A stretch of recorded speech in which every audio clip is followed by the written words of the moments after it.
Mixed martial arts, or MMA, represents the modern culmination of a question that has preoccupied humanity since the dawn of civilization. What is the most effective method of unarmed combat? It's a sport where athletes from really different backgrounds, strikers, grapplers, wrestlers, test their skills against one another in a controlled environment. This arena serves as a laboratory, a crucible where theories of fighting are subjected to the unforgiving test of reality.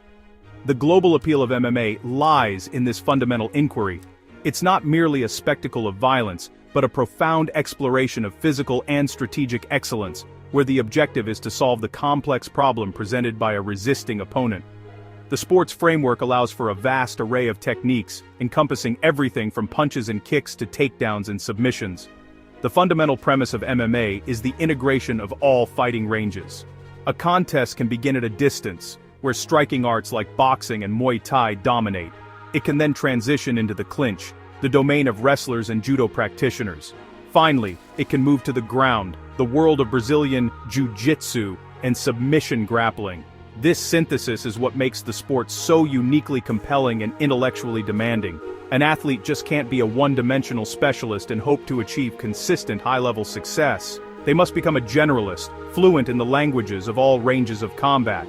This requirement for well-roundedness has driven the evolution of training methodologies and created a new breed of martial artist, one who is adept in multiple disciplines. This synthesis of styles is not a random amalgamation, but a logical consequence of answering the core question of effectiveness.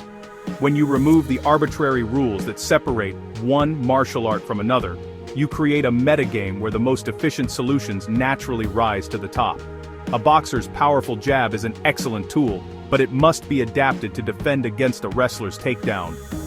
A jiu-jitsu practitioner's submission skills are formidable, but they are useless if they can't successfully bring the fight to the ground against a skilled striker. This interplay creates a dynamic and ever-evolving strategic landscape, where new techniques and tactics are constantly being developed, tested, and refined by athletes and coaches around the world. The sport is a living, breathing entity. The result is a spectacle that resonates with a primal, yet sophisticated part of the human psyche. We're drawn to the physical prowess, the courage, and the sheer will of the competitors. But beyond the visceral thrill, there's an appreciation for the intricate strategy, the technical mastery, and the years of disciplined training required to perform at the highest level. MMA is a showcase of human potential, demonstrating the extraordinary heights that can be reached through a combination of physical conditioning, mental fortitude, and a systematic approach to the study of combat. It has transcended its controversial beginnings to become a mainstream global sport, respected for the immense skill and dedication of its athletes, and the universal questions it seeks to answer. The search for a superior fighting system is not a modern invention. Its roots stretch back into antiquity. In ancient Greece, the Olympic Games featured a brutal sport known as pankration, a name derived from Greek words meaning all powers. This discipline combined boxing and wrestling, permitting almost any technique short of biting and eye gouging. Pankration athletes were celebrated as heroes, their skills representing the pinnacle of martial prowess in their time. This ancient sport serves as a clear historical antecedent to modern MMA, demonstrating that the idea of blending grappling and striking in a single contest is a concept that is thousands of years old. It was a raw, unfiltered test of a man's fighting ability, a foundational element in the DNA of combat sports. Parallel to these Western developments, a rich tapestry of martial arts was being woven throughout Asia. Each system was a product of its unique cultural and historical context, designed to solve specific problems of self-defense or warfare. In Japan, the samurai developed jujutsu, a system of grappling and joint locks designed for battlefield encounters, where a warrior might lose their weapon. In Thailand, Muay Thai, the art of 8 limbs, was perfected, utilizing fists, elbows, knees, and shins to create a devastating striking arsenal. These, along with countless other styles from China, Korea, and beyond, represented highly specialized and sophisticated approaches to combat. Each was a deep well of knowledge, but they largely existed in isolation from one another, their effectiveness rarely tested outside their own specific rule sets. It was in the 20th century, in the nation of Brazil, that these disparate threads began to converge in a meaningful way. a Japanese master of judo and jujutsu, Mitsuyo Maeda, immigrated to Brazil and taught his art to a young Carlos Gracie. This act would prove to be one of the most significant events in the history of martial arts. The Gracie family took the principles taught by Maeda and began a relentless process of refinement. They focused exclusively on the techniques that were most effective in a real, no-holds-barred fight, particularly on the ground. They developed a system centered on leverage and technique, designed to allow a smaller, weaker person to defeat a larger, stronger opponent through superior strategy and positional control. This refined art became known as Brazilian Jiu-Jitsu, or BJJ. The Gracie family was not content to simply practice their art in private. They were driven by a desire to prove its superiority. They issued the Gracie Challenge, an open invitation to any martial artist from any discipline to face them in a veiled tudo or anything goes match. For decades they tested their system against boxers, wrestlers, capoeira fighters, and karate practitioners. The results were overwhelmingly in their favor. The Gracies demonstrated, time and again, that most stand-up fighters were completely unprepared to deal with the complexities of a ground fight. This systematic real-world testing in Brazil laid the essential groundwork for the MMA revolution that was to come. The Gracie family's philosophy of testing their art against all comers eventually found its ultimate expression in the United States. In 1993, Rory and Gracie, along with promoter Art Davie, created the Ultimate Fighting Championship, or UFC. The initial concept was simple and direct, mirroring the Gracie Challenge on a grander televised scale. The central question was posed to the public: which fighting style is the best? To answer this, they brought together a really diverse cast of martial artists in a one-night, 8-man tournament. There were very few rules, no weight classes, and no time limits. The event featured a sumo wrestler, a kickboxer, a savate fighter, and a boxer, among others, creating a fascinating clash of styles. Representing the Gracie family and their system of Brazilian Jiu-Jitsu was Rorian's younger brother, Royce Gracie. Royce was deliberately chosen for his slender, unassuming physique. He was not the largest or most muscular member of his family, which made his inevitable success all the more impactful.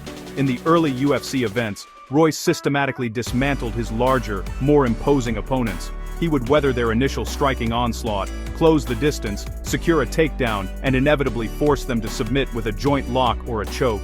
His victories were a revelation.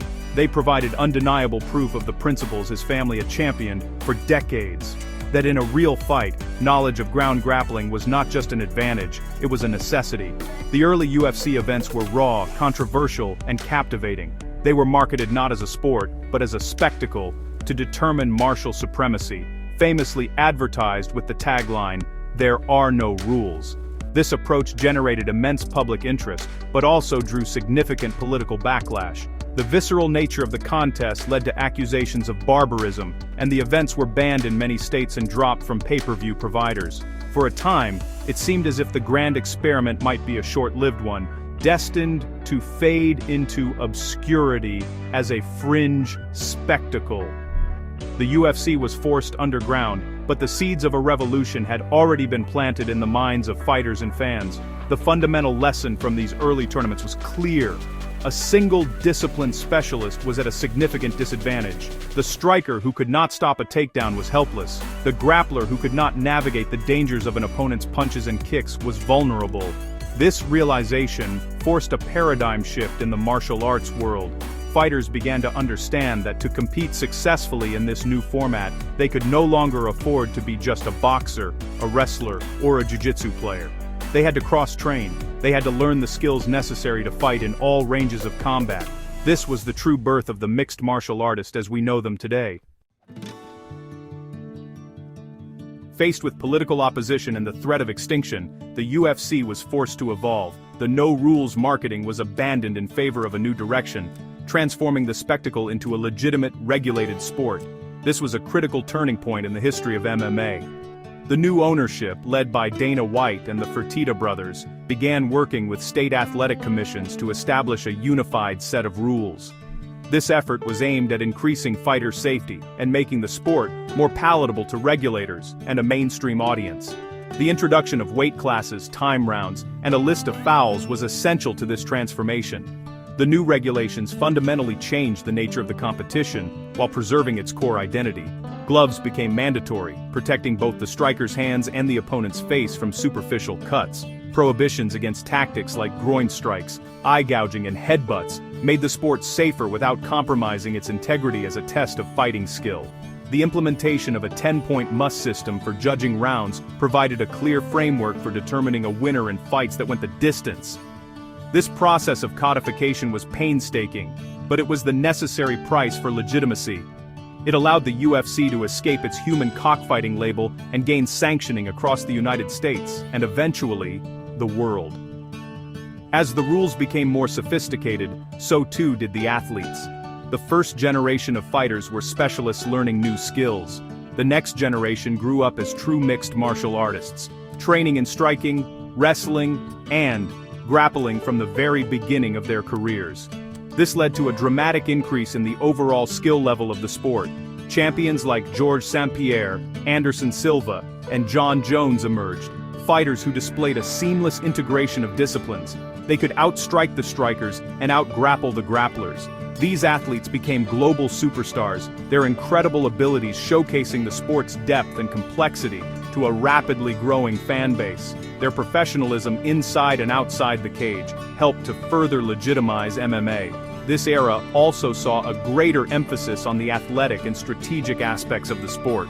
The narrative shifted from a brutal style versus style clash to a contest between two highly conditioned, intelligent athletes. Commentators began to break down the intricate techniques and strategies being employed, educating the audience on the nuances of a takedown defense or a submission setup. The rise of international champions from Canada, Brazil, Russia, and Europe demonstrated the sport's global reach. MMA was no longer an American or Brazilian phenomenon. It was a worldwide movement. The professionalism, safety measures, and incredible skill of the athletes had successfully transformed a controversial spectacle into a respected global sport. The success of the UFC spawned a worldwide ecosystem for mixed martial arts. Major organizations like Bellator in the United States, One Championship in Asia, and numerous others across Europe and South America emerged, creating more opportunities for fighters and expanding the sport's global footprint. This proliferation of promotions has fostered a healthy, competitive environment, pushing athletes to new heights and giving fans a diverse array of events to follow. Alongside these large organizations, a network of thousands of MMA gyms has spread across the globe. From major metropolitan cities to small towns, aspiring fighters and hobbyists alike can now learn the integrated system of striking, wrestling, and grappling that defines modern MMA.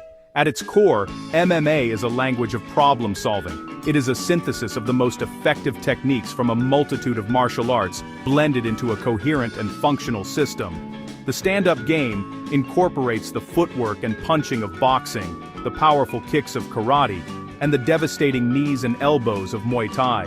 The clinch game is a domain heavily influenced by Greco-Roman and freestyle wrestling, as well as the throws and trips of judo. Once the fight hits the mat, the principles of positional control, leverage, and submission learned from Brazilian Jiu-Jitsu and catch wrestling become paramount. A successful mixed martial artist must be fluent in the transitions between these phases, understanding how to use one to set up another. However, the practice of MMA builds more than just physical skill. The immense difficulty and challenges inherent in training instill a unique set of values. Discipline is the foundation upon which everything is built. It is the commitment to show up to the gym day after day, to drill techniques until they become instinct, and to maintain a rigorous diet and conditioning regimen. Respect is another cornerstone. Respect for one's coaches, training partners, and opponents. In the gym, training partners are essential for growth, and their safety and well-being are a shared responsibility. This fosters a sense of camaraderie and mutual respect that transcends the inherent violence of the sport. Today, MMA stands as a premier global sport, celebrated for its incredible athletes and thrilling contests. Its championship structure provides a clear path for fighters to prove they are the best in the world, and holding a major title is one of the most prestigious achievements in all of sports. The journey from the ancient arenas of Greece and the dojos of Japan to the modern, brightly lit cage has been a long one. It has evolved from a brutal question of style versus style into a sophisticated and respected athletic endeavor. MMA captivates a global audience because it speaks to something fundamental within us: the pursuit of excellence through discipline, the application of intelligence under pressure, and the indomitable spirit of the competitor.